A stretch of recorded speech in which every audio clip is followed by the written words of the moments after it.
Qeveria izraelite do të inkurajojë sektorin privat të biznesit izraelit që të investojë në Shqipëri duke shfrytzuar klimën e favorshme për biznes dhe investime.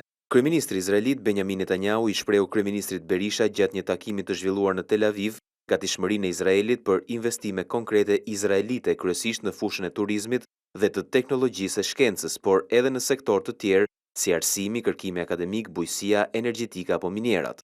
Ndaj në këtë kontekst, kryeministri Berisha e njohu kreun e qeverisë izraelite me reduktimin e barrës fiskale ndaj biznesit, me ndërtimin e veprave të mëdha infrastrukturore rrugore që ndihmojnë në zhvillimin e vendit, me ato në fushën e energjetikës apo reformat e rëndësishme ekonomike dhe fiskale. Por krahas bashkëpunimit ekonomik, kryeministrat diskutuan edhe për çështje të tjera të interesit të përbashkët dhe marrëdhëniet e mira që ekzistojnë mes dy vendeve.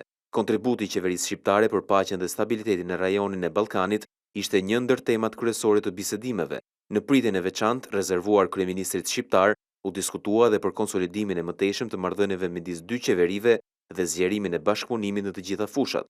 Kryeministri Berisha shfrytëzoi rastin për t'i përcjellë homologut të tij Netanyahu ftesën për të vizituar Shqipërinë, ftesë të cilën ai e mirëpriti duke shprehur dëshirën për një vizitë të tillë. Në takim u vlerësua miqësia mes dy popujve e cila më shumë se kurrë doli në pa gjatë luftës së dytë botërore kur shqiptarët i mbrojtën hebrejt.